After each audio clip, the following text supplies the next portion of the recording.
Our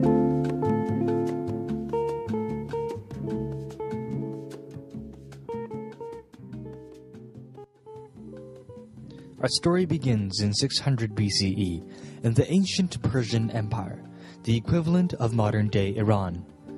Back then, people didn't believe in 1, 2, or 3 gods, but in an eclectic pantheon of gods. Until one day, a man named Zarathustra or Zoroaster went bathing in the river and contacted Ahura Mazda, the only supreme and real god. And so around 6th century BCE, Zoroaster wrote down all his visions and epiphanies as the Gathas and Avesta scriptures. This religion Zoroaster introduced was hence named Zoroastrianism. In 648 BCE, the Achaemenid Persian Empire adopted Zoroastrianism as their state religion. One of their emperors, Darius I, even said, "By the grace of Ahura Mazda, I am king. Ahura Mazda gave me the kingdom." It was during this time that Zoroastrianism really flourished, giving rise to religious groups such as the Magi, who audited the birth of Christianity. In 330 BCE, after 300 years of glory, Alexander the Great defeated Darius III and conquered Persia. The growth of Zoroastrianism was put on a halt, and society digressed back into random religions.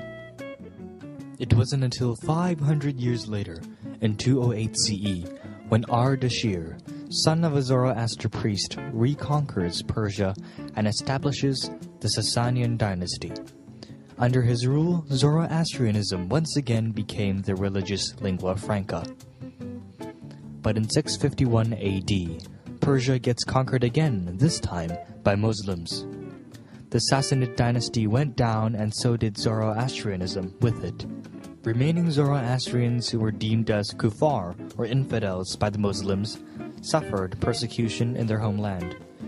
So by 900 AD, almost all of them have fled to India and became the Parsis people. But ever since the Muslim conquest, their population of followers have been seriously debilitated. During the 18th century, Zoroastrianism began to slowly revive as it spread to the west with the help of the media. Various Atash Birams, or fire temples, began to be re-established.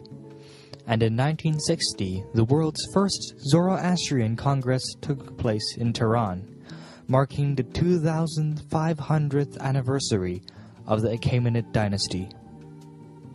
In 1991, Freddie Mercury, lead singer of the band Queen, died of AIDS and conducted a Zoroastrian funeral.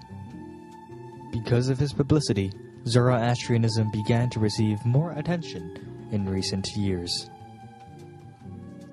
Currently, there are about 200,000 practicing Zoroastrians living mainly in Iran and India.